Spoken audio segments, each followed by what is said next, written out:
அதே மாதிரி ஜாதிக்காய், ஜாதிக்காய் வந்து பார்த்திங்கன்னா கண்டிப்பாக ஆண் மரம் தனியாக இருக்குது, பெண் மரம் தனியாக இருக்குது. ஏன்னா எல்லாம் பல இதுகளில் ஆணும் பெண்ணும் ஒன்றா இருக்குது. இப்போ மிளகு எடுத்துக்கிட்டோம்னா ஆணும் பெண்ணும் ஒரே இதில் இருக்குது, ஒரே பூவில் இருக்குது. அதனால அது தன்மகரந்த சேர்க்கையாக அது மாறிடுது. ஆனால் ஜாதிக்காயில் ரெண்டும் தனித்தனி மரமாகவே இருக்குது.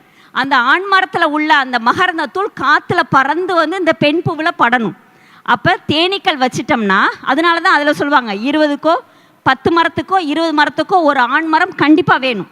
ஏன்னா அந்த மாதிரி ஆண் மரம் இருந்தால் தான் அங்கே நம்மளுக்கு மகரந்த சேர்க்கை மூலியமாக நம்மளுக்கு மகசூல் கூடும். இல்லாட்டினா அது வந்து காய் அவ்வளோ தூரம் ஈல்டு வந்து வராது.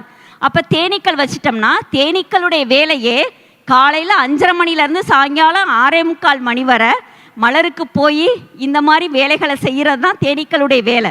அதனால நம்மளுக்கு ஒரு மரத்தில் ஒரு 2000 ஜாதிக்காய் காய் கிடைக்குதுன்னா தேனீக்களால் 1000 காய் கூடுதலாக கிடைக்குது. அப்போ நம்மளுக்கு எந்த செலவும் இல்லாமல் தரமான ஒரு காய்கனிகளை இந்த தேனீக்களால் உருவாக்க முடியும்.